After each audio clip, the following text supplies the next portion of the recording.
plática de esta noche. Espero que pongan el máximo de atención. Lo importante para todos nosotros es llegar a saber que nos encontramos con la conciencia dormida. Es lamentable que todos ustedes no conozcan todavía al planeta en que vivimos. ¿Cómo podrían conocerle cuando ni siquiera se conocen a sí mismos? Parece increíble, pero a estas horas de la vida no conocemos el planeta Tierra. El mundo que ustedes están viendo no es en verdad como ustedes lo están viendo. Cuando consigan ustedes el despertar de la conciencia, verán el mundo en forma completamente diferente. Hoy por hoy no lo conocen. Sueñan ustedes con un planeta llamado Tierra y suponen que es así como lo están viendo. En realidad, de verdad, he de decirles que todavía ustedes no conocen el mundo Tierra. Es obvio que nuestro mundo tiene 7 dimensiones y por lo tanto, como quiera que ustedes están enfrascados en el mundo de 3 dimensiones, no conocen realmente al planeta Tierra. Y eso es profundamente lamentable.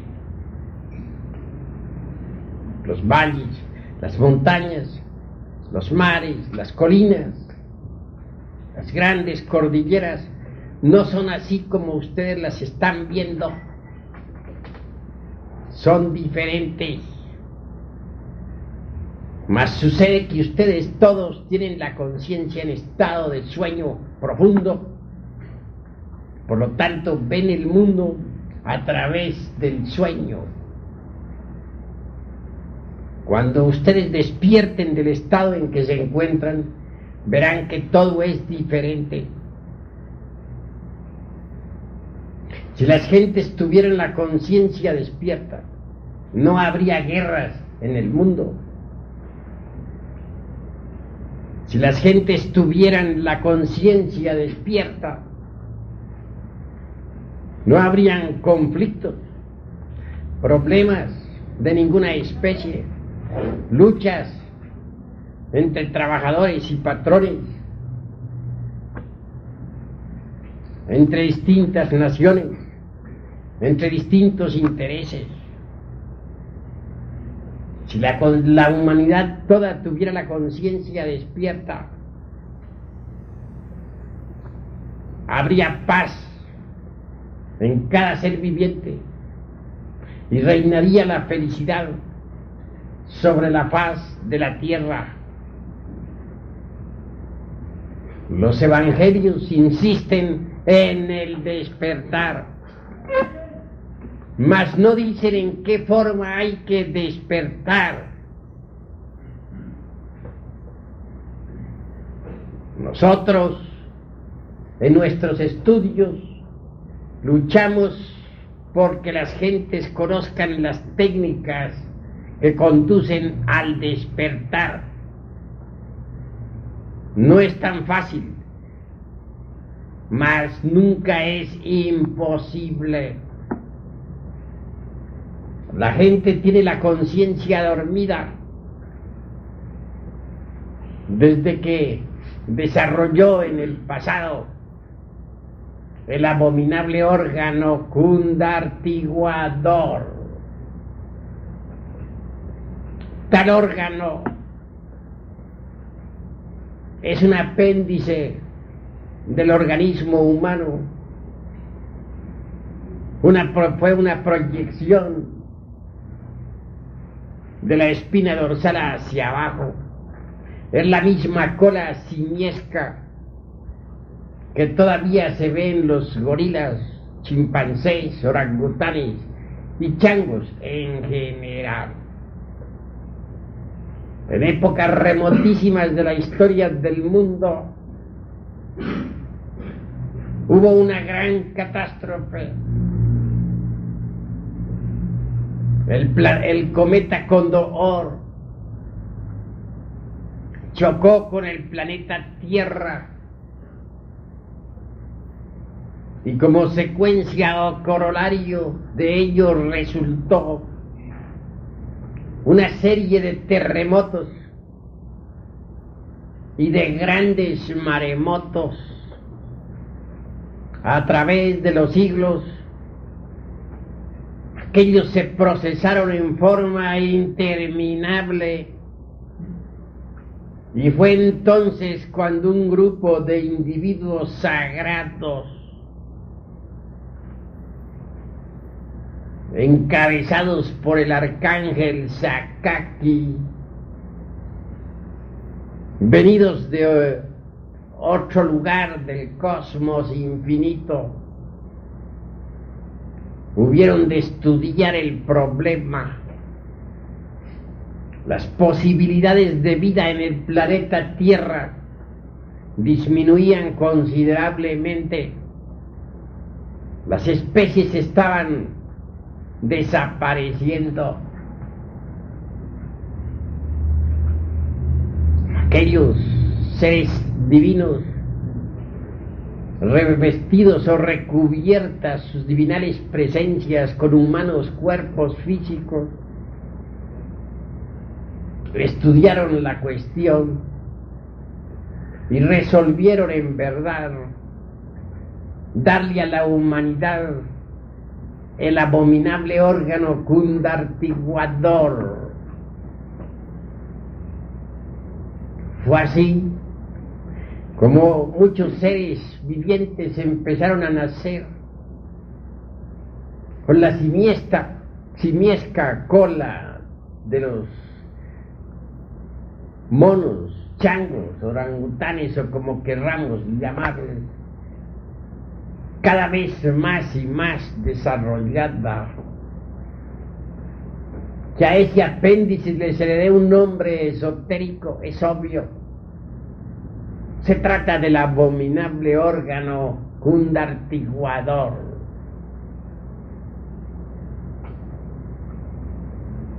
Como quiera que el organismo humano es una máquina transformadora de energías,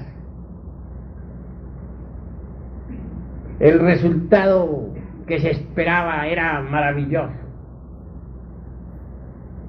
Indubitablemente el cuerpo humano capta determinados tipos de energía cósmica y los transforma automáticamente para retransmitirlos posteriormente a las capas anteriores del organismo planetario en que vivimos.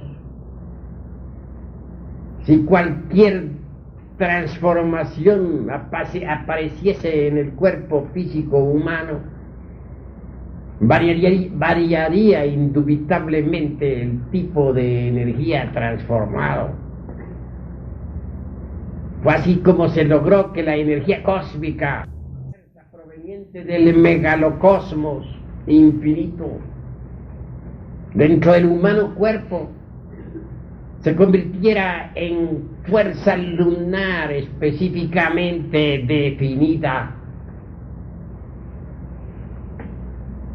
Tal fuerza, retransmitida a las capas anteriores de la Tierra, en forma masiva o colectiva, dio por resultado la estabilización de las capas geológicas del mundo.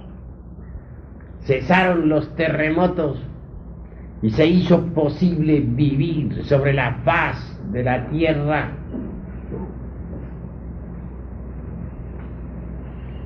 Desgraciadamente, mis queridos amigos, he de decirles que el arcángel Sakaki y su altísima comitiva erraron en sus cálculos matemáticos transfinitos y como resultado vino un gran fracaso.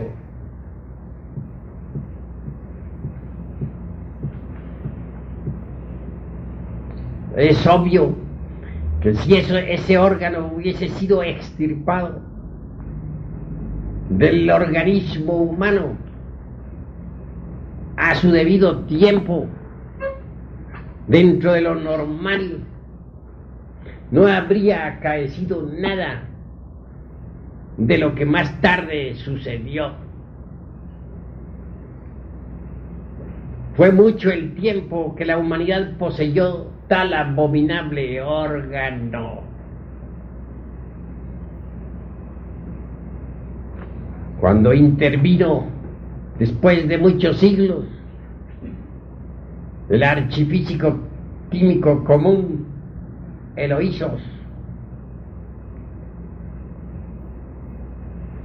eliminando de la humana forma aquel apéndice de las abominaciones,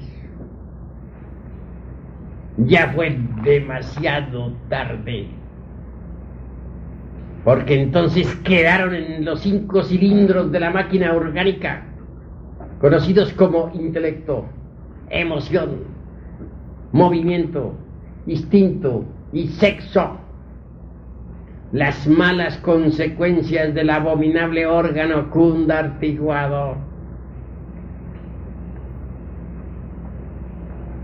Esas malas consecuencias son los agregados psíquicos inhumanos que en nuestro interior cargamos. Ira, codicia, lujuria, envidia, orgullo, pereza, gula, etcétera, etcétera, etcétera. Como dijera Virgilio, el poeta de Mantua, aunque tuviésemos 1000 lenguas para hablar y paladar de acero, no alcanzaríamos a enumerar todos nuestros defectos cabalmente. Así que, dentro de los agregados psíquicos, quedó enfrascada la conciencia humana. Desde entonces nuestra conciencia, nuestra esencia viva, se procesa de acuerdo con su propio embotellamiento.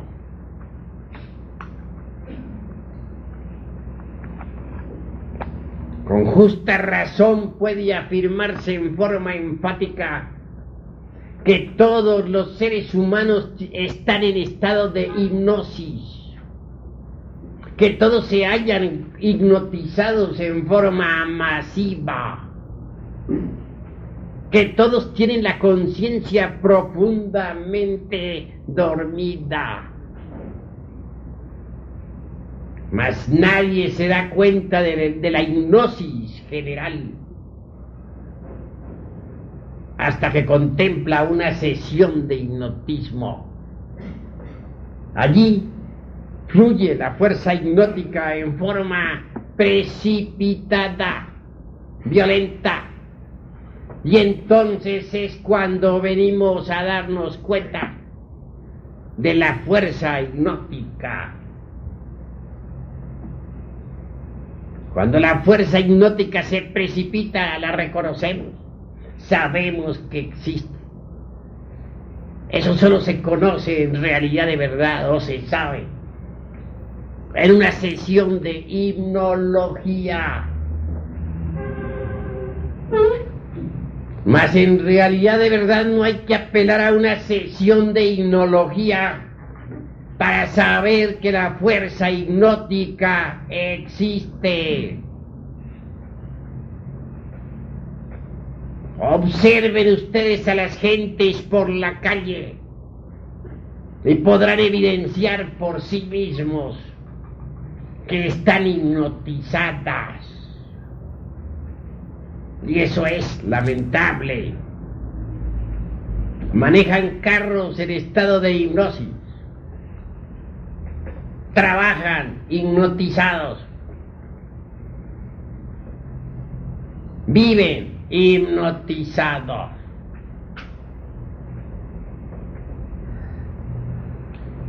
Sería absurdo suponer que una persona despierta, por ejemplo,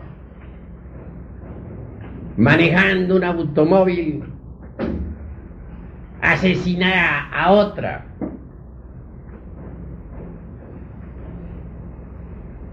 Yo hace 10 años manejo carros, mi propio carro, y nunca he tenido necesidad de atropellar ni siquiera a un animalito. Pero sí encuentro en las carreteras o en las carreteras muchos animalitos atropellados, perros, gatos, etc. ¿Quiénes hacen eso? Si esa fuera una ley, tener uno que atropellar a las criaturas que viven sobre la faz de la tierra, entonces este que está aquí presente habría de haber atropellado también ya a muchas criaturas. Pero jamás he hecho eso. Hace poco, en el Distrito Federal se dio el caso de un sujeto XX, cuyo nombre no menciono, que atropelló a 3 niños que se atravesaron en la vía pública.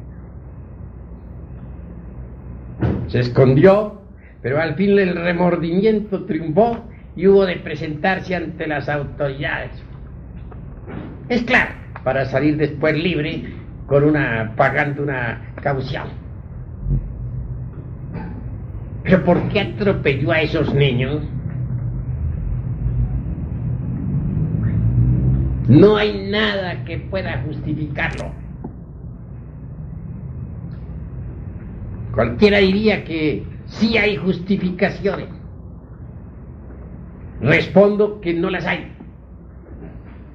Y digo, llevo 10 años manejando y nunca he necesitado de atropellar a un niño, ni a nadie. Entonces, ¿por qué lo hacen? No estoy en este momento condenando a ese hombre. Lejos sea de mí condenar a alguien. Quiero únicamente ponerlo como ejemplo para decir en forma enfática que todos los seres humanos están hipnotizados.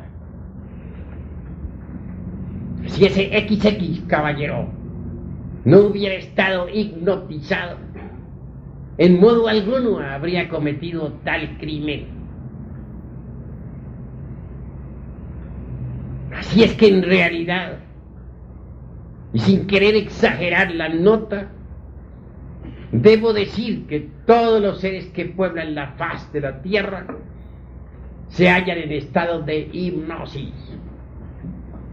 ¿Pero qué o quién los tiene en ese estado? ¿Por qué están así? En realidad, de verdad, es el abominable órgano conductuador, la causa causorum de tal hipnosis masiva o colectiva. Aún queda en el organismo humano una partícula incipiente de tal órgano, y eso nadie lo puede negar. Quiero referirme claramente a ese pequeño residuo óseo del final de la espina dorsal. Todavía tiene poderes hipnóticos tal partícula ósea incipiente. Aún puede cristalizar las malas consecuencias en cada uno de nosotros. Aún puede lograr que pensamientos negativos deseos negativos, etc., tome forma, se conviertan en nuevos agregados psíquicos inhumanos o indeseables en nuestra psiquis. Indubitablemente fue, por desgracia, ese órgano de las abominaciones el que originó los diversos elementos psíquicos indeseables que hoy cargamos en nuestro interior. Y dentro de esos múltiples elementos la conciencia está enfrascada. Así enfrascada está en estado de hipnosis, procesándose en virtud de su propio embotellamiento.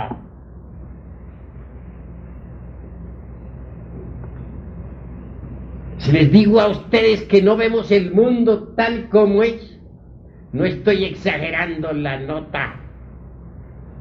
Cuando alguien consigue quebrantar esos elementos psíquicos indeseables que en nuestro interior cargamos, ve el mundo entonces en forma diferente. Lo ve con 7 dimensiones y no con 3.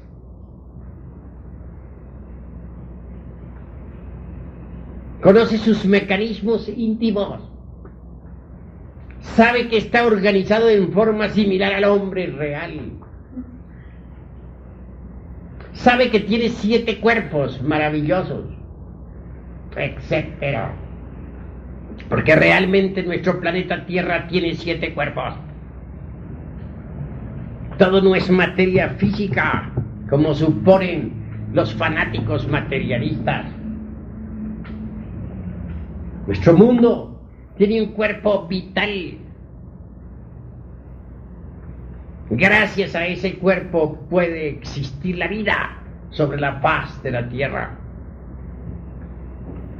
Los elementos puramente químicos y físicos no garantizan la existencia de una simple hierba.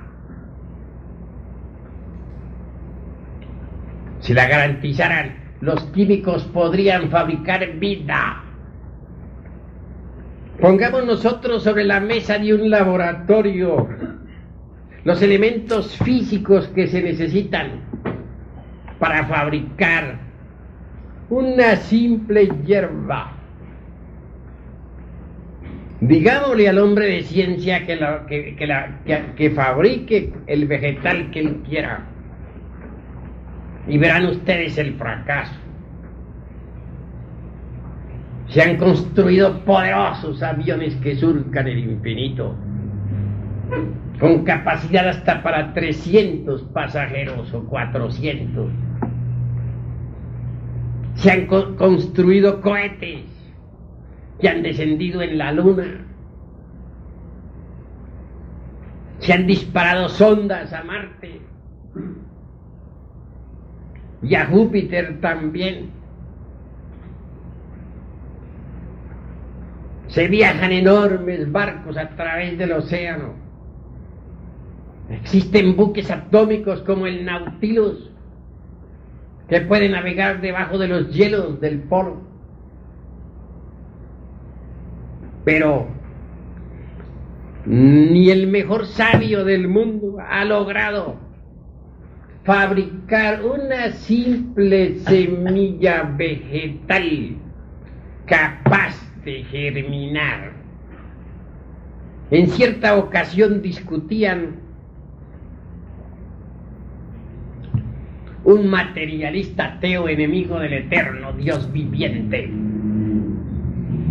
y un hombre religioso. Se discutía sobre el tema aquel de quién fue primero, el huevo o la gallina.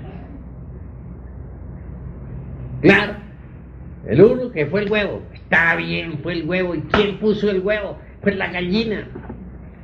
El otro que fue la gallina. ¿Y de dónde salió la gallina? Pues del huevo. Total que ese es cuento de nunca acabar. Al fin, un poco impaciente, el religioso dijo: usted podría ser un huevo como lo hizo Dios. El materialista respondió: sí, lo hago. Hágalo. Y lo hizo. Igualito al huevo de una gallina. Su clara, su yema, su cascarón, etc. Entonces le dice el religioso: bueno, ya que usted hizo el huevo, pues maravilloso, vamos a tener un pollito. Echemos el huevo pues en una incubadora para que salga un pollo. Aceptado, dijo el materialista, y echaron el huevo a la incubadora. Pero el pollo no salió. El sabio don Alfonso Herrera, autor de la teoría de la plasmogenia, logró crear la célula, una célula absolutamente igual a la humana, pero fue una célula muerta, nunca tuvo vida.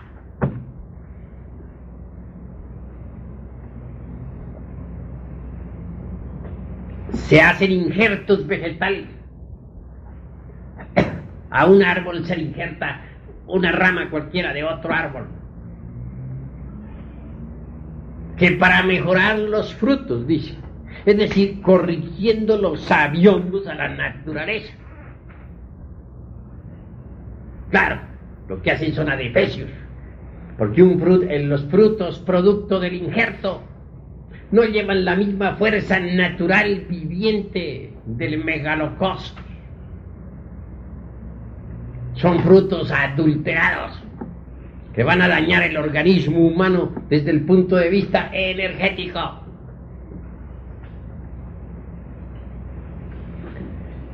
Sin embargo, los sabiondos se sienten satisfechos de su experimento. No entienden que cada árbol capta las energías del cosmos y las transforma y retransmite al fruto. Al alterar el árbol, pues se alteran las energías del megalocosmos. Y ya ese fruto no es lo mismo, es el producto del adulterio, va a dañar los organismos. Pero ellos creen que saben, cuando en realidad de verdad no saben. Como dijera Sócrates, no solamente ignoran, sino que además ignoran que ignoran. Y eso es lo grave. Se hacen inseminaciones artificiales. Se extrae de un organismo los gérmenes vivificantes. La famosa célula vivificante, zoospermo. Ya por eso piensan los sabios que están creando vida. No se dan cuenta de que ellos tan solo están utilizando lo que la naturaleza ha hecho. Pongamos sobre la mesa de un laboratorio los elementos químicos que se necesitan para fabricar un zoospermo y un óvulo. Y digámosle a los científicos que hagan el zoospermo y que hagan el óvulo. ¿Lo harían? Yo digo que sí podrían hacerlo. Pero ¿tendría vida ese zoospermo y ese óvulo? ¿Serían capaces de lograr que de allí saliera una criatura? Nunca, jamás. Ellos no saben crear vida. Entonces, ¿con qué pruebas niegan la divinidad? Si no han podido demostrar lo contrario, si no son capaces de crear ni siquiera la semilla de un árbol, una semilla que pueda germinar, entonces, ¿cuál es la base que tienen para negar a la divinidad? para pronunciarse en contra del eterno Dios viviente. Me remito a los hechos. ¿Ha demostrado algún materialista que puede crear vida? ¿Cuándo? ¿Dónde lo demostró? Jugar con los hechos, con lo que está hecho, con lo que la naturaleza hizo, es cosa muy fácil, pero que hagan vida, a ver si pueden hacerla. Dividen una ameba en dos y un pedazo lo unen con otro pedazo de otro organismo microcósmico y luego se paran de la mesa del laboratorio y dicen: ¡Eureka! ¡Eureka! Estamos creando a que no son capaces de hacer una ameba. Que la hagan. ¿Cuál la ha hecho? Entonces, ¿dónde está la ciencia de esos señores materialistas? ¿Cuándo han demostrado ellos que pueden reemplazar a Dios? Nunca, jamás. La cruda realidad de los hechos es que no solamente ignoran, sino lo que es peor, ignoran que ignoran.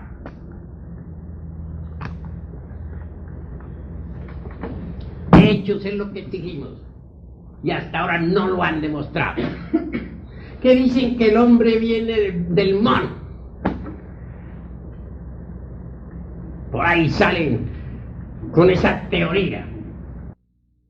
El uno, el cinocéfalo con cola, el otro, el mono sin cola y el hombre arbóreo. Hijos del Noé pitecoide.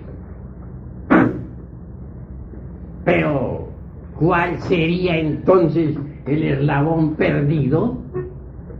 Que el hombre viene del mono. Muy fácil decirlo. ¿Y dónde está la conexión entre el hombre y el mono? ¿Dónde está el eslabón perdido? ¿Lo han encontrado alguna vez? ¿Cuál es?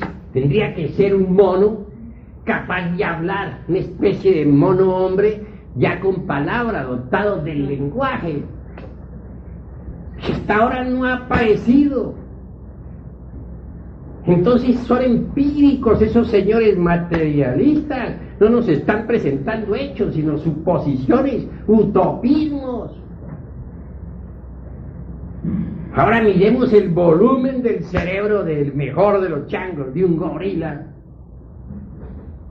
y comparémoslo con el cerebro del hombre más atrasado que haya, por ejemplo, el de las tribus de Australia, gentes de cráneo achatado. Resulta que el cerebro del mono más adelantado no alcanza a ser ni la mitad en volumen al cerebro del hombre más atrasado de Australia. Entonces no está resultando la teoría de Darwin y sus secuaces de que el hombre viene del chango. Eso es falso, mentiras. No está demostrado. ¿Sobre qué base lo están sosteniendo? Que nos muestren públicamente al eslabón perdido. Queremos ver esa especie de chango hablando como la gente, pero no ha aparecido.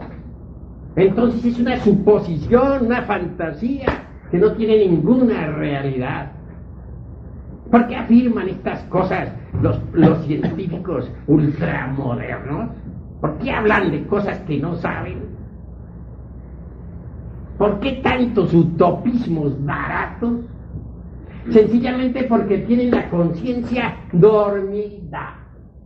Esa es la cruda realidad de los hechos. Están hipnotizados. Salen con otra teoría, la de la selección de las especies. Por allá, de un insignificante molusco, va desarrollándose pues distintas especies vivientes, que el proceso de selección, que el amo de selectivo o el dios de selección va seleccionando las especies y de tanta selección al fin resulta el hombre. Está bonita la teoría, pero demuéstrenla. No pueden demostrarla. No negamos nosotros que existan en cada especie ciertos procesos selectivos, no lo negaríamos. Hay aves, por ejemplo, que emigran en determinada época. Uno se asombra al verlas todas reunidas. Qué extrañas se vuelven. Y luego levantan el vuelo muchas veces para atravesar el océano. En el camino muchas mueren, pero las más fuertes logran sobrevivir. Y esas que sobreviven a la lucha transmiten sus características a sus descendientes. Así actúa la ley selectiva. Hay peces que luchan incesantemente contra monstruos marinos, que a fuerza de tanto luchar resultan también fuertes y transmiten sus características a sus descendientes. Hay criaturas cuadrúpedas, bestias, que a fuerza de tanto luchar se van haciendo más y más fuertes, transmiten sus características psicológicas a sus descendientes. Es la lucha por el más fuerte, el proceso de selección, la supervivencia del más apto, pero jamás se ha visto que de una especie salga otra. Cuando mucho han mejorado las características de la especie, pero que una nueva salga de allí no se ha conocido jamás en el curso de la historia del mundo. Sin embargo, son muchos los que le han dado a la selección natural las características de un Dios creador. Es que exageran la nota los fanáticos materialistas.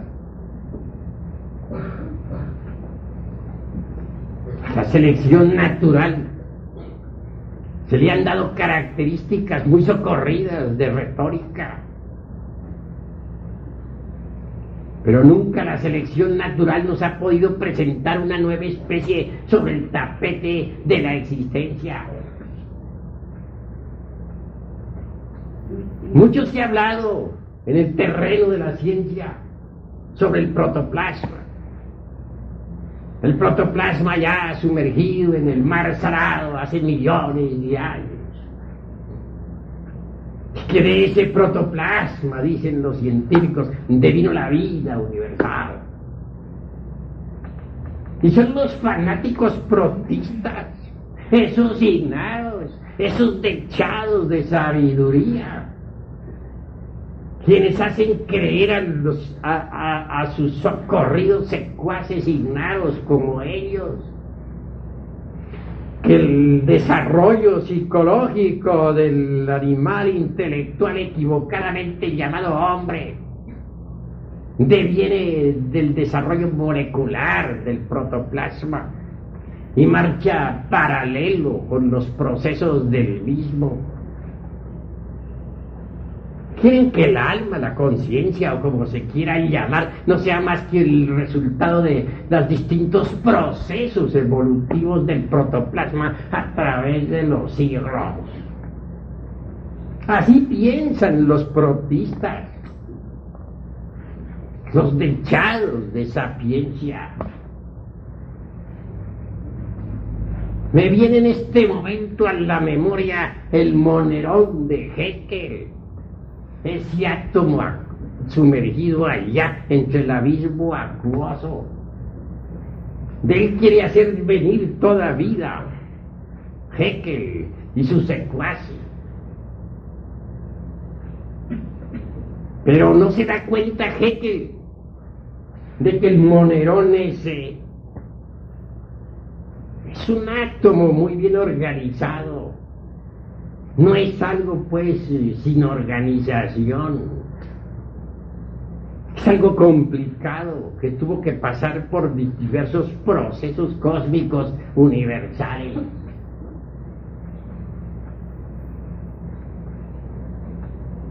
Así que en realidad de verdad los científicos no saben nada de la vida, ni de la muerte, ni de dónde venimos, ni para dónde vamos, ni cuál es el objeto de la existencia. ¿Por qué? Sencillamente por una sola cosa. Tienen la conciencia dormida. Están en estado de hipnosis masiva o colectiva. Eso es obvio.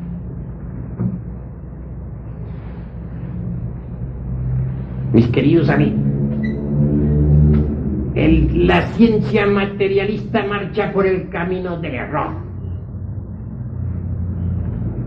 Nada sabe sobre el origen del hombre, absolutamente nada.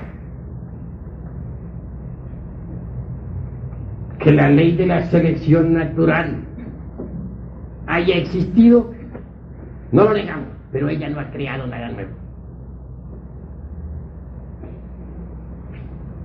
Que las especies varíen a través del tiempo y de los años, no podemos negarlo. Pero los factores de variabilidad de cualquier especie solo entran en acción después de que los prototipos originales de la misma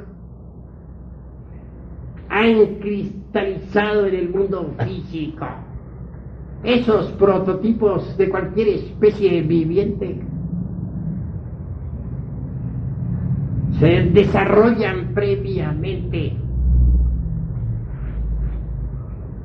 en el espacio psicológico de la naturaleza, en las dimensiones superiores de este mundo tierra, en esas dimensiones que los científicos materialistas niegan porque no las perciben, y no las perciben porque están hipnotizados. Si ellos salieran primero del estado de hipnosis y luego hablaran, sus conceptos serían diferentes. Mas duermen terriblemente. Si alguien quiere saber sobre la historia del ser humano, tiene que observar muy bien la ontogenia. La ontogenia es una recapitulación de la filogenia. ¿Pero qué es la ontogenia en antropología? Es el proceso de desarrollo del feto dentro del vientre materno. Si observamos los procesos de la gestación en una mujer, en una madre, venimos a evidenciar que la ontogenia es una recapitulación de la filogenia. La filogenia es el estado de evolución y transformación por el cual ha pasado la raza humana a través de los siglos.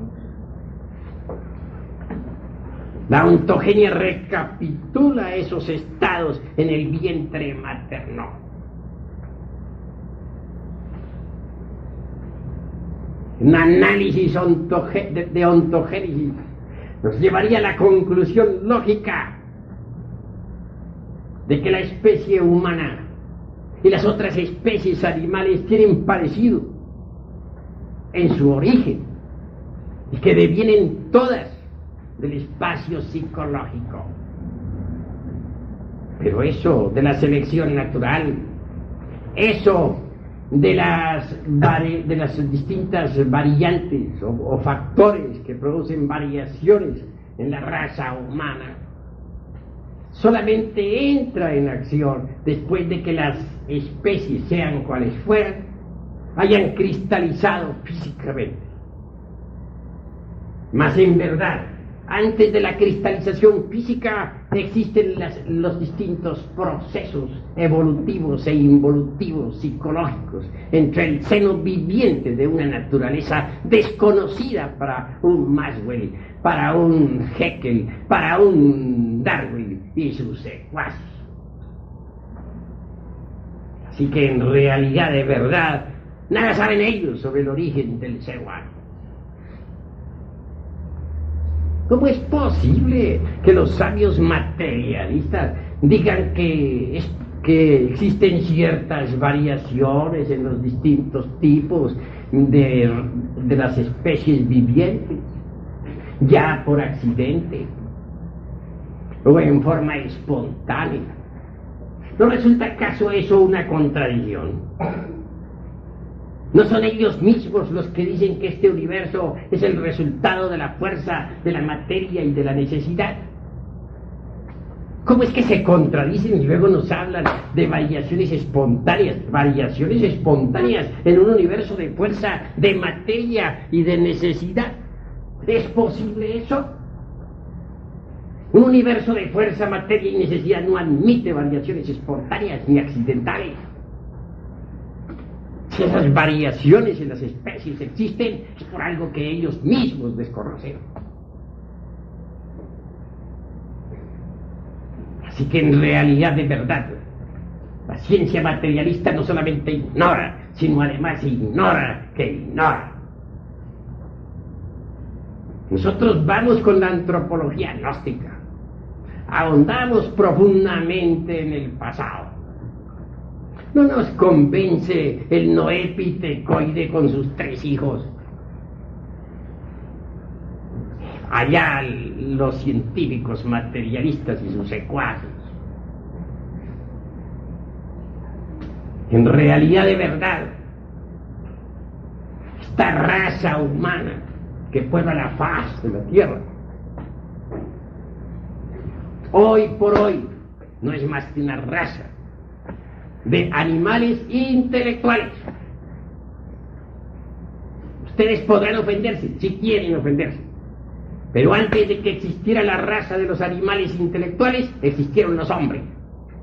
Los hombres de la época lemúrica, los hombres hiperbóricos y los hombres polares. Los animales intelectuales vinieron después. Esta raza de animales intelectuales viene desde la Atlántida. Nació en la Atlántida. Los hombres reales de la Lemuria en sus últimos tiempos se fueron retirando del escenario del mundo y sus organismos los fueron dejando a los elementales superiores de los reinos animales. Entonces esos elementales entraron en estos organismos y aquí están presentes. Fueron creados desde la Atlántida para acá,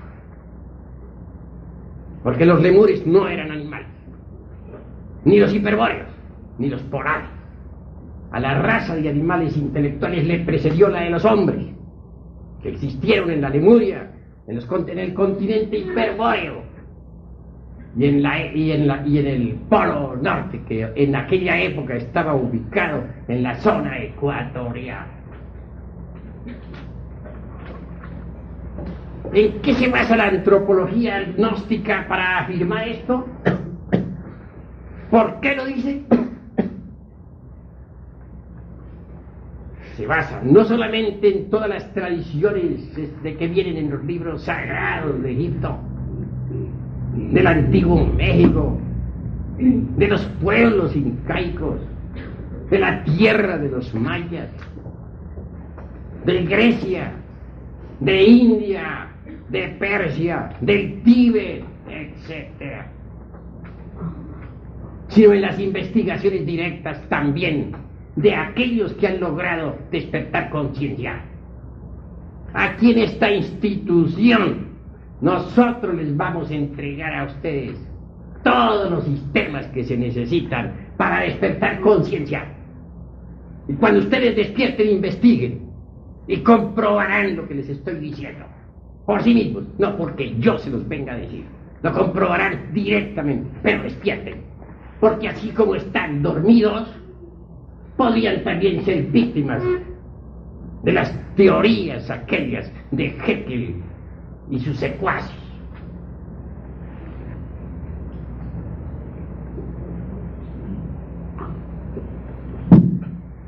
Que existieron 3 razas de hombres, es verdad. Pero ¿cómo se podría saber eso cuando la conciencia está dormida? Los que logren despertar podrán investigar eso en los archivos akáshicos de la naturaleza. ¿Cómo fue la primera raza? ¿De qué manera existió? En aquella época, hace unos 300 millones de años, de acuerdo con las investigaciones que nosotros todos hemos realizado, existieron los seres humanos protoplasmáticos y la misma Tierra era un protoplasma.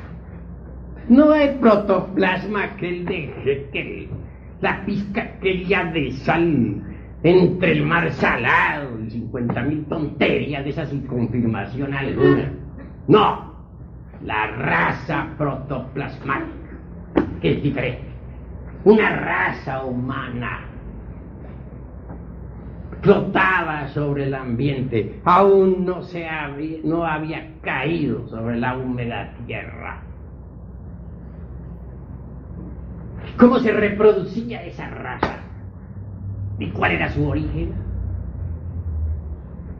Esa raza había evolucionado e involucionado, porque no somos esclavos del dogma de la evolución. Digo, repito, evolucionado e involucionado en las dimensiones superiores de la naturaleza y del cosmos. Y cristalizó, sí, sobre una Tierra también protoplasmática, después de múltiples procesos evolutivos surgidos desde su germen original, ubicado en el caos, en el Magnus Limbus, en el Iliaster del mundo. Cuando esa raza cristalizó, fue hermosa, elástica, dúctil.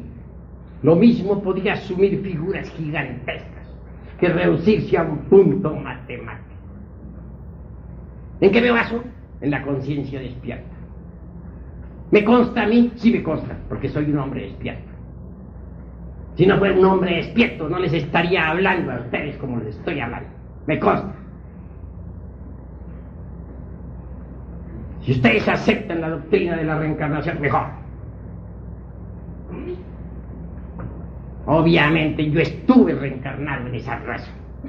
Y como quiera que estoy despierto, no puedo olvidar los procesos evolutivos e involutivos de la misma. Por eso doy testimonio ante ustedes, a sabiendas de que están dormidos, pero debo depositar en ustedes esos datos que necesitan para que vayan despertando.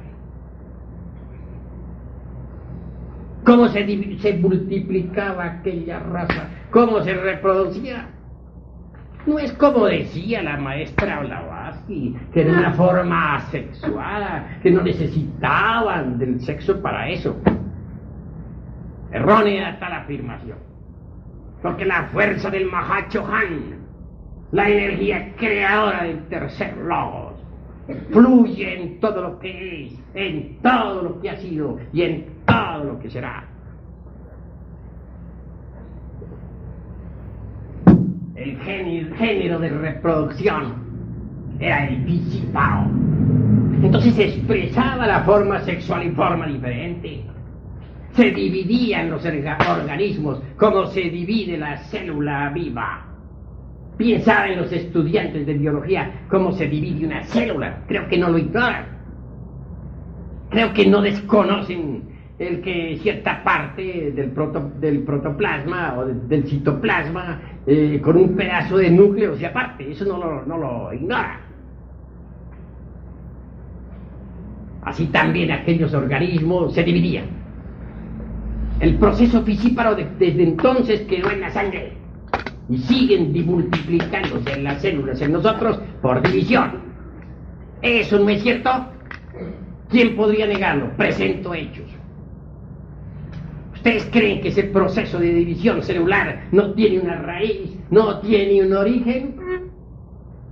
Si así se pensara, sería estúpido, porque no puede existir efecto sin causa, ni causa sin efecto. Hemos heredado eso. ¿De quién? De los hombres de la primera raza. Eso es obvio. Si el organismo desprendido podía seguirse desarrollando, gracias a que podía seguir captando, asimilando protoplasma del ambiente circundante. Más tarde surgieron los hiperbóreos, aquellos de los que habla Federico Nietzsche. Gentes que vivieron en esa herradura que circunda al Polo Norte, países del septentrión. ¿Nos consta eso? ¿Sí o no? A ustedes no les consta porque están dormidos. A mí sí me consta porque estoy despierto. Negarlo, no lo niego. Y si ustedes me consideran loco, considérenme. Pero yo tengo que dar un testimonio. Y decirlo, cueste lo que cueste. Porque hay que decir la verdad siempre. Aunque a la gente no le guste, hay que decirlo. Los hiperbóreos también existieron. Aquellos cuerpos tuvieron más consistencia. Ya no fueron los gelatinosos protoplasmas. Pero al hablar así no quiero en forma alguna referirme ahora al Bativius ese gelatinoso de Haeckel. No, a eso no me estoy refiriendo. A esa célula alma del mismo autor, entre el mar salado. Allá Haeckel y sus secuaces y su moneón, todo lo que él quiera, sus teorías absurdas. Quiero referirme claramente a una raza existente, protoplasmática, que es distinto, como ya dije. De ella derivó por condensación los hiperbóreos. Una raza más física.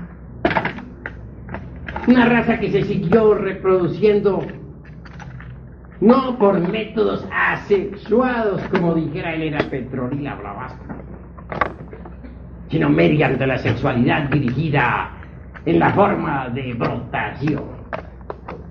¿Han visto ustedes los corales en los acantilados del borrascoso océano?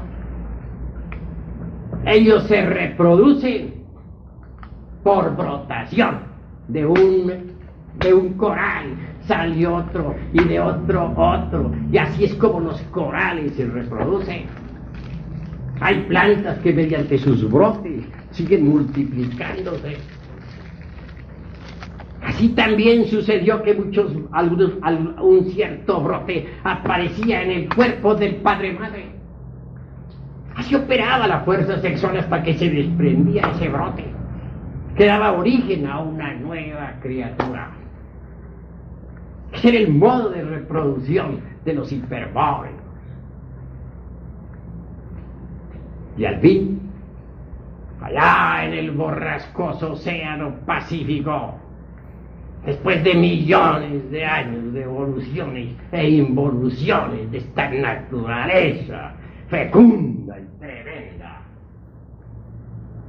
brotó la Lemuria, un gigantesco continente surgido desde el fondo de los mares, que cubría todo el océano Pacífico.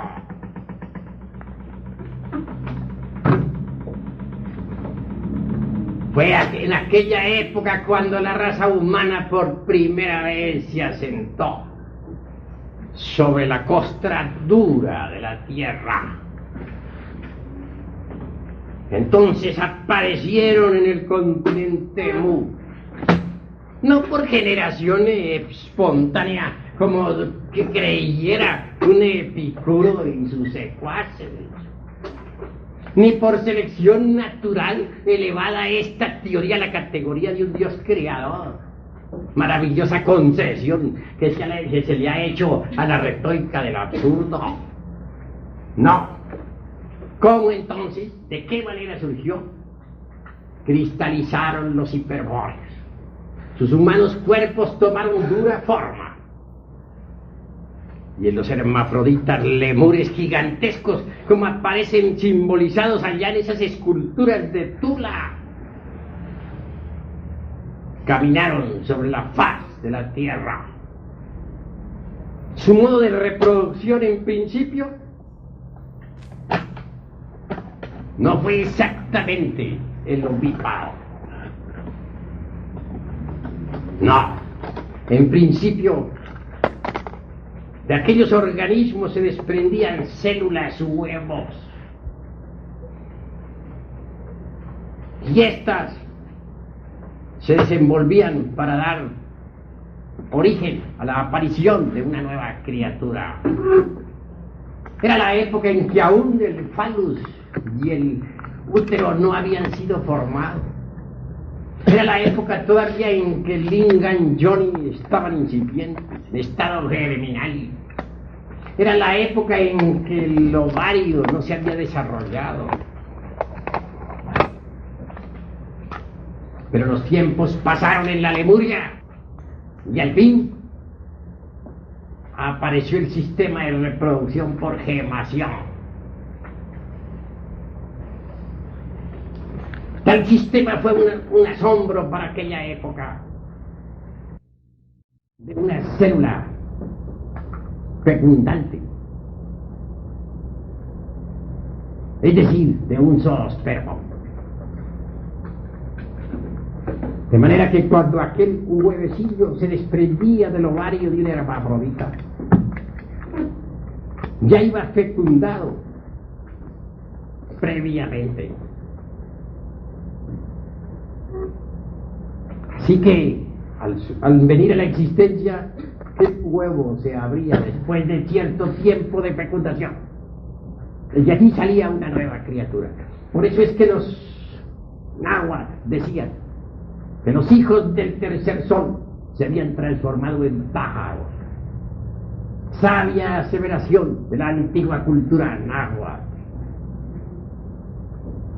Pero acercándose la época del final de Lemuria, desde la tercera o cuarta subraza en adelante, los seres humanos se dividieron en sexos opuestos.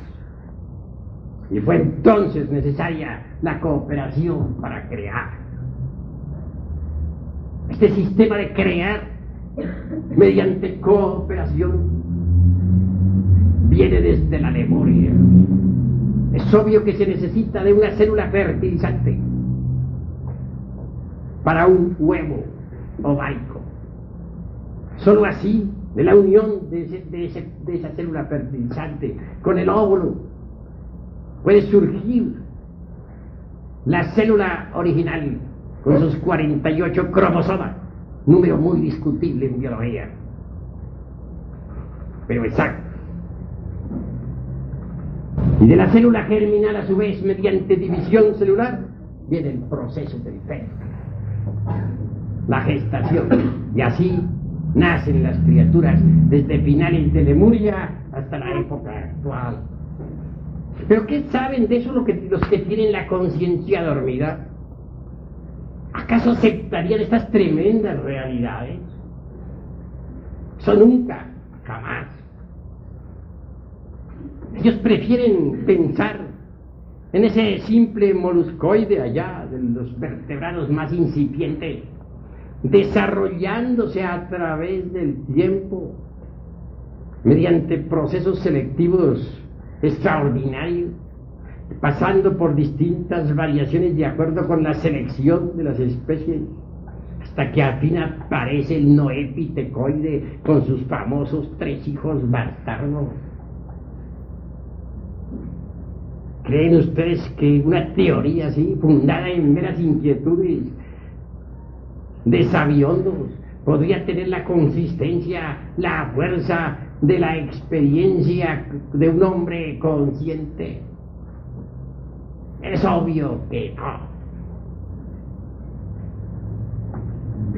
Así que en realidad, de verdad, mientras uno no despierte la conciencia, no puede saber nada sobre el origen del hombre, nada sobre el origen de la vida,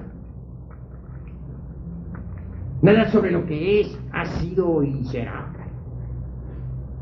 El dogma de la evolución de Darwin se tragó a mucha gente, a muchísima. Se habla de que el germen viene del germen se desarrolla la planta y que de la planta evolucionando aparece el fruto. Pero esa sería una teoría incompleta sobre el mismo dogma de la evolución.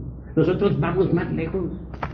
Sabemos que el germen del cual sale la planta y que por último resultado da fruto, deviene del germen, deviene de otra planta. Y si vamos mediante procesos retrospectivos involutivos estudiando esto entre los archivos akáshicos de la naturaleza, palabra que disgusta mucho a los darwinistas y materialistas.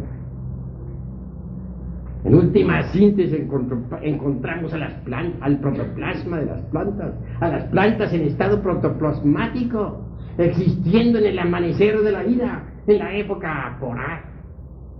¿Pero creen ustedes acaso que la evolución de las plantas ha terminado? ¿Qué diríamos del futuro desenvolvimiento de los vegetales a través de las edades?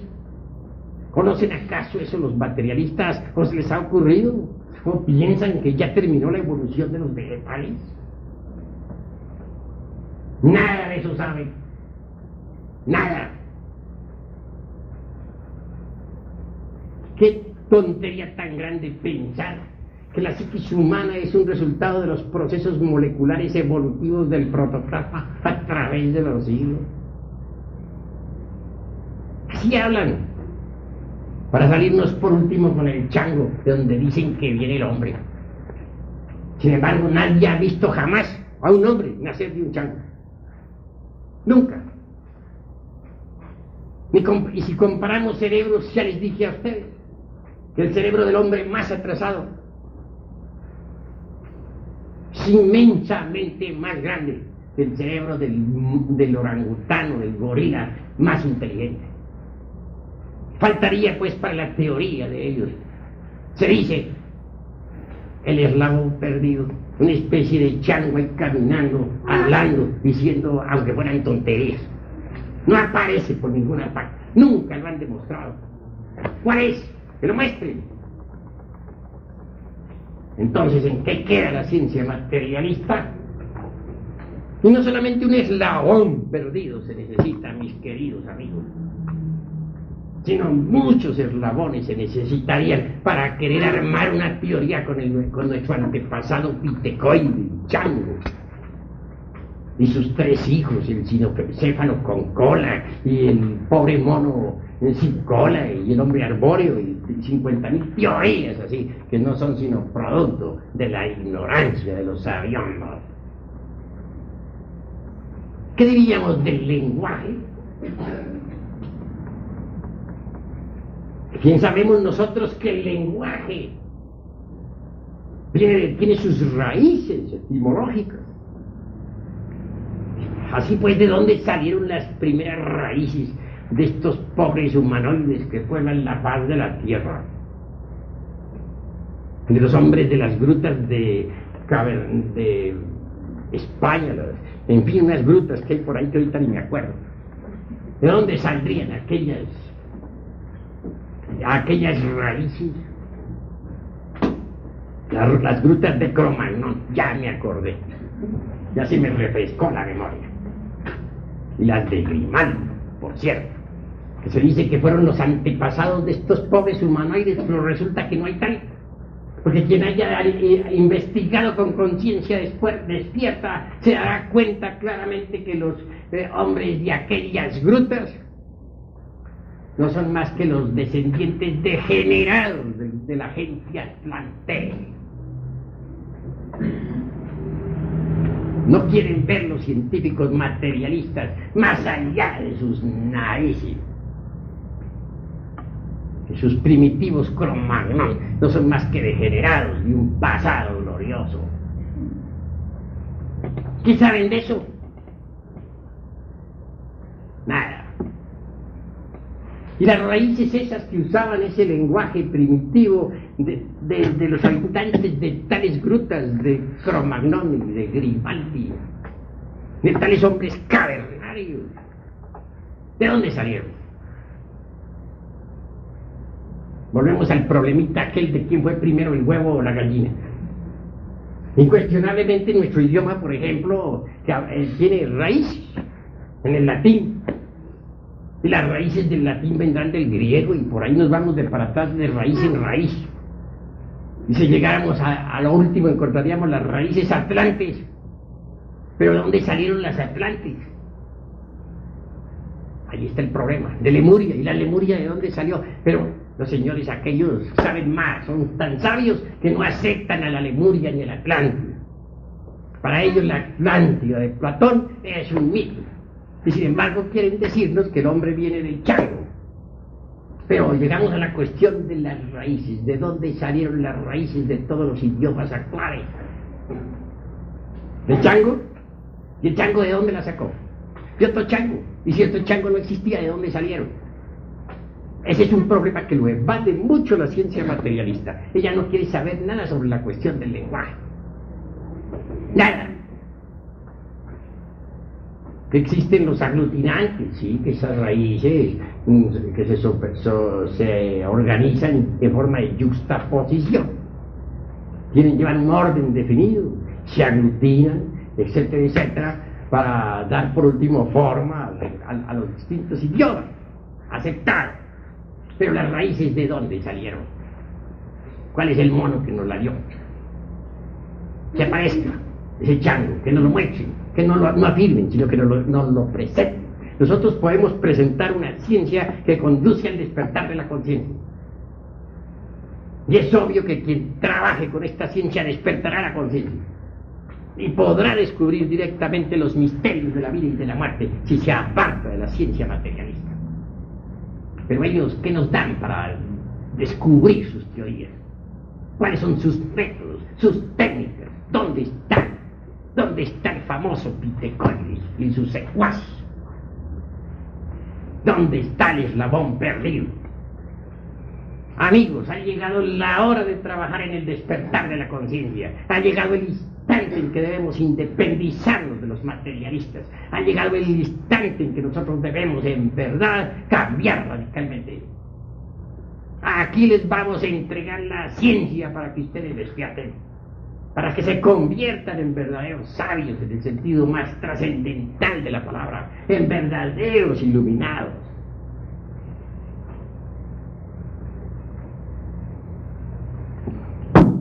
Hasta aquí mi plática de esta noche. Ahora doy oportunidad para las preguntas. Quien quiera preguntar puede hacerlo con la más entera libertad.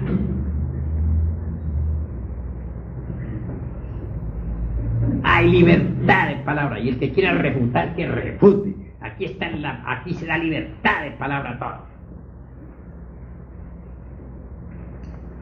Entonces, ¿de dónde salió el hombre?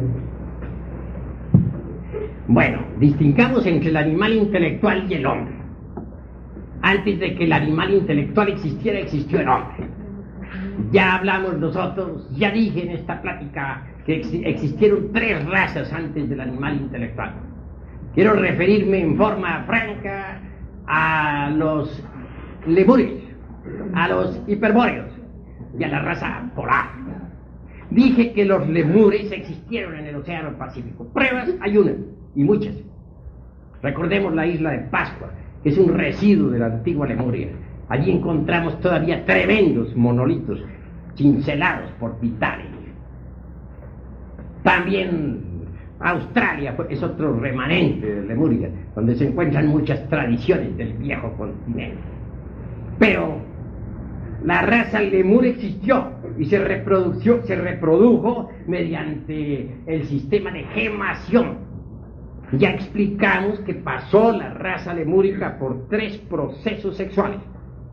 Primero, reproducción únicamente mediante la célula huevo o huevo célula. Luego, el sistema que le llamaríamos de gemación. Y tercero, el sistema de cooperación, que es el que todavía existe. También dijimos que los lemures son una materialización o cristalización de los organismos hiperbóreos desarrollados. No negamos que los hiperbóreos a su vez son una cristalización de la primera raza, la raza protoplasmática. Refutamos la absurda teoría del famoso protoplasma de los protistas allá entre el agua, entre el mar salado, producto de imaginaciones calenturientas, y dijimos que existió una raza protoplasmática. Afirmamos en forma enfática que antes de que esa raza cristalizara definitivamente en nuestro planeta Tierra, que también se encontraba entonces en estado protoplasmático, evolucionó esa misma raza, evolucionó y pasó por muchos procesos dentro de las dimensiones superiores de la naturaleza y del cosmos. Al llegar a esta parte hemos chocado precisamente con el problema de los materialistas que no quieren aceptar las dimensiones superiores de la naturaleza y que no quieren, en modo alguno se resignan a reconocer su ignorancia. Mediante el despertar de la conciencia, cualquiera puede evidenciar la cruda realidad de las dimensiones superiores de la naturaleza y del cosmos.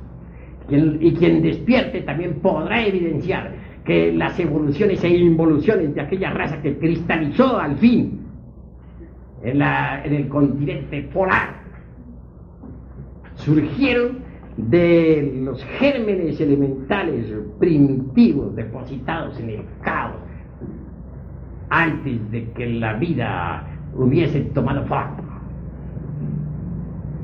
Así que estamos hablando de cuestiones de antropogénesis, de antropología gnóstica, porque nosotros nos dedicamos a esa clase de estudios, ya que esta institución es de gnóstica antropológica. No aceptamos las teorías materialistas, porque después de revisarlas no resistieron un análisis de fondo. No podemos aceptar lo que no resiste un análisis.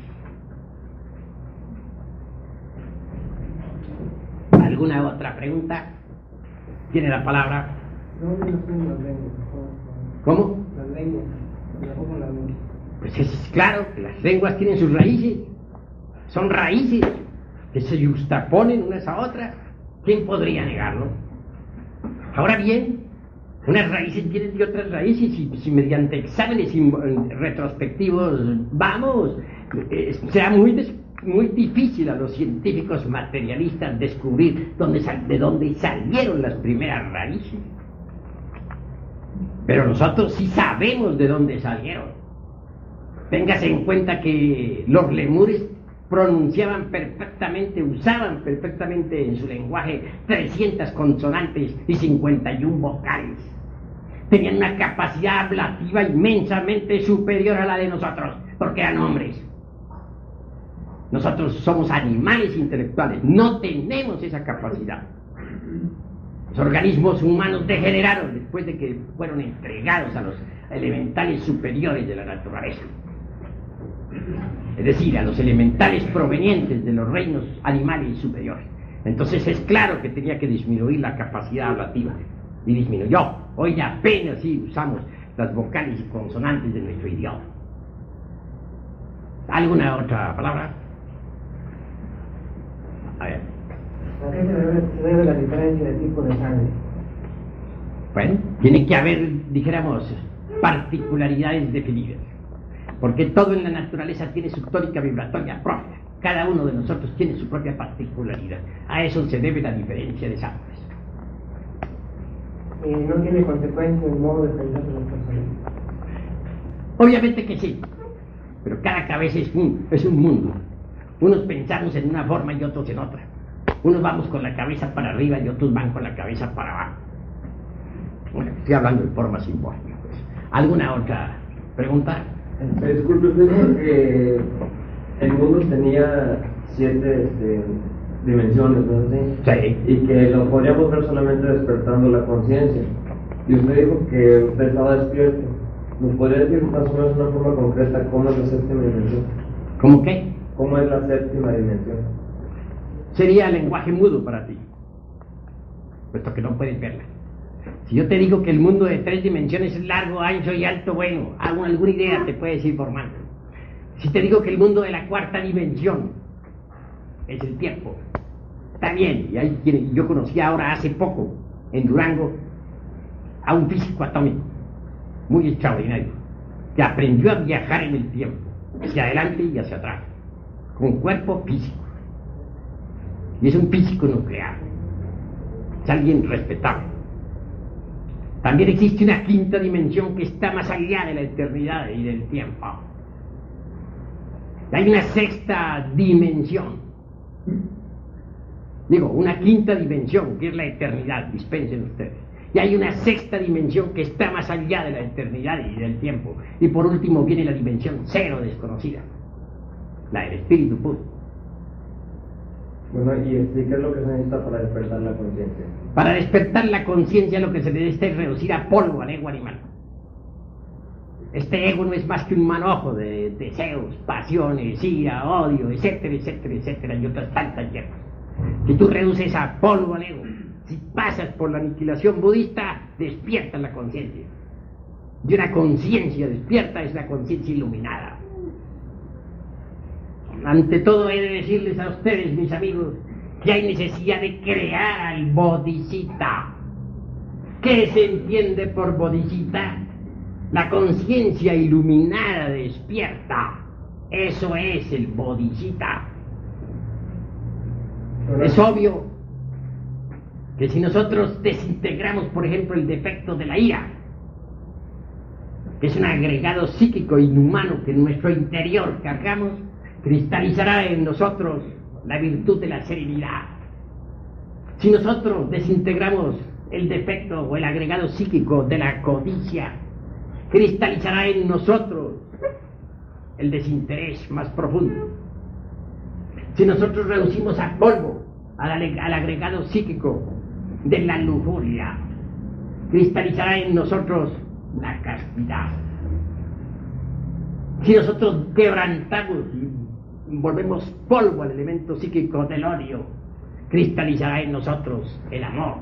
Y así sucesivamente, cada vez que quebrantamos un defecto, cristalizamos alguna virtud en nosotros. ¿Y qué es el alma? El alma es un producto, mejor dicho, es una suma de distintas virtudes, leyes, poderes, etcétera. De manera que a medida que vamos quebrantando todos nuestros defectos de tipo psicológico, va cristalizando en nuestro interior, en nuestra esencia anímica, es alma. Por eso dice el Cristo, en paciencia poseeréis vuestras almas. Cuando uno llega a poseer su alma, tiene también todos los dones y poderes del alma.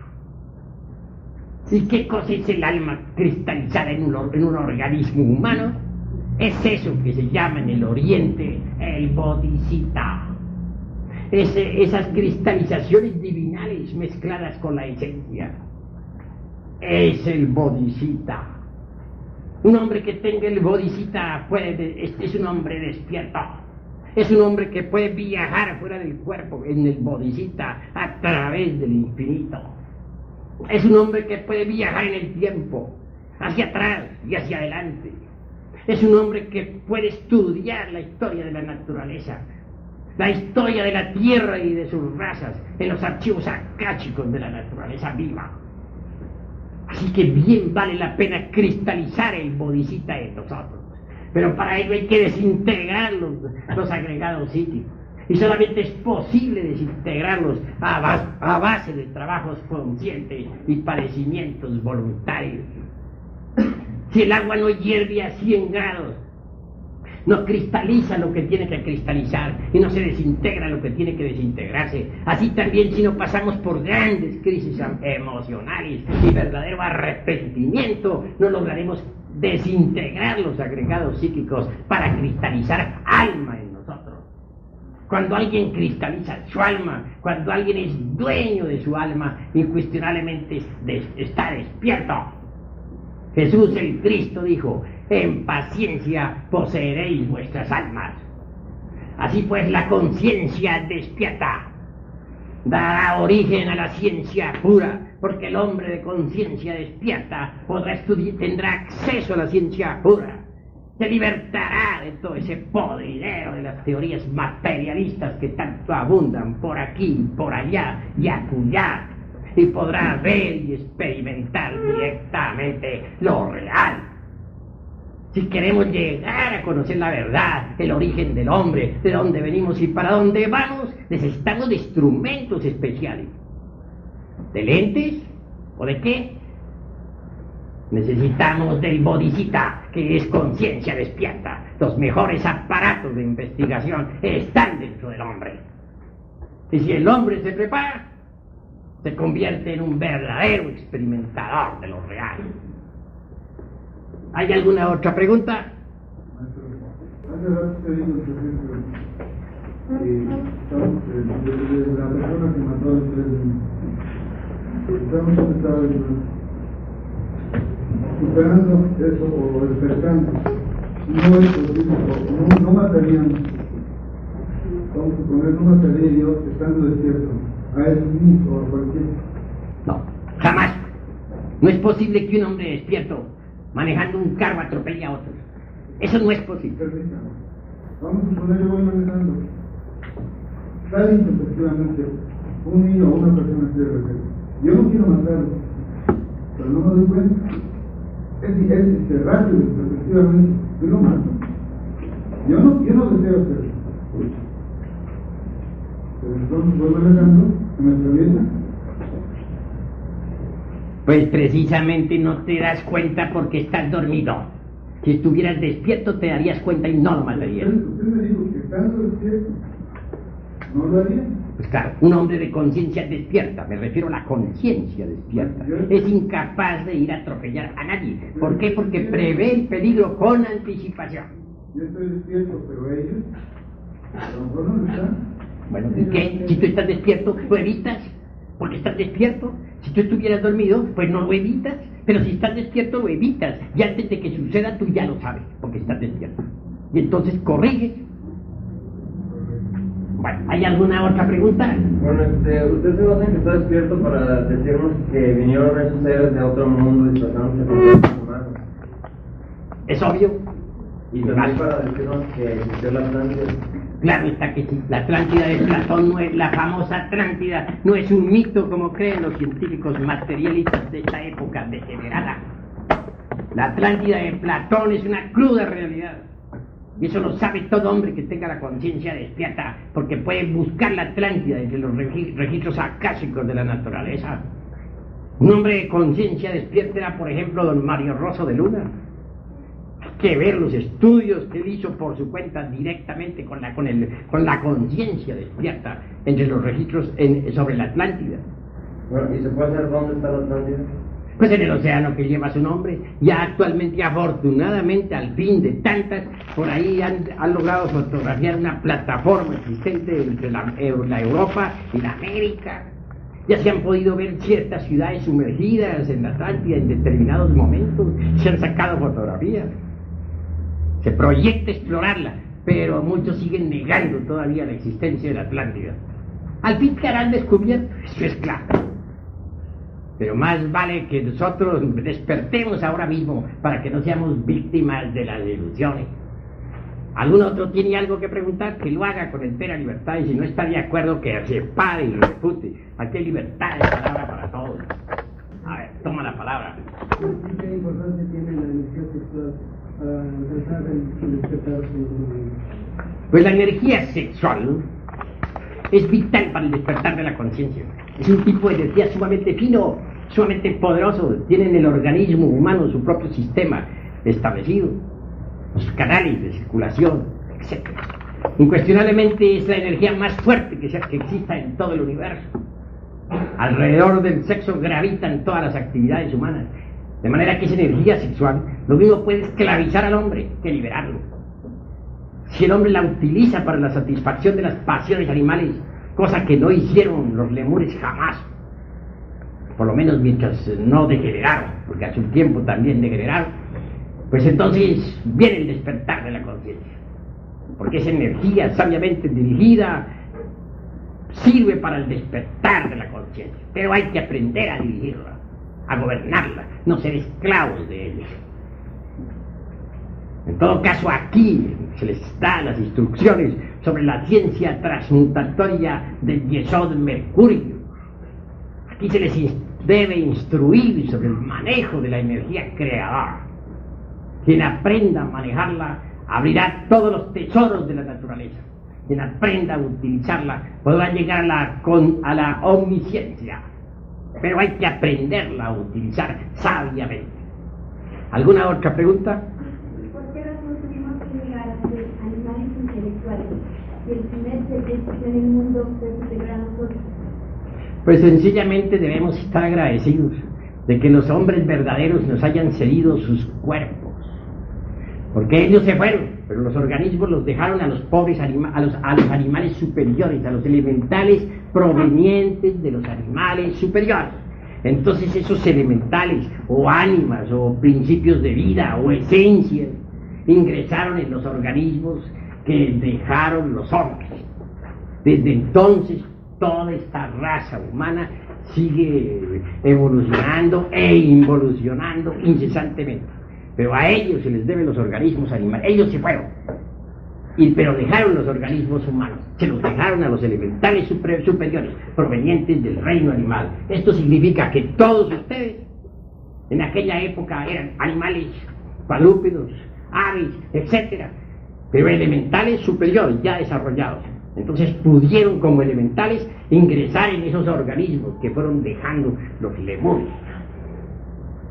A ellos se les debe pues que hoy en día ustedes tengan cuerpos humanos. Ellos son nuestros antecesores, no el famoso Noé Pitecoide con sus 3 hijos bastardos, cosa absurda. Entonces eso significa que nuestros descendientes van a ir cada vez más para abajo en lugar de ir hacia arriba. Bueno, nuestra raza actualmente está involucionando, desgraciadamente, y será destruida también dentro de poco tiempo. Pero surgirá de todas maneras una nueva raza. Ella surgirá del núcleo, de lo más selecto, de lo más distinguido de nuestra raza. Surgirá una nueva raza que vivirá en tierras nuevas, en continentes nuevos, porque estas tierras actuales serán sumergidas, primero quemadas y luego sumergidas entre el fondo mismo de los océanos. Pero una nueva aparecerá en continentes nuevos, en tierras nuevas que surgirán del fondo del océano. Creo que hasta aquí hemos platicado, mis estimados amigos. Gracias por su asistencia. Paz inverencial.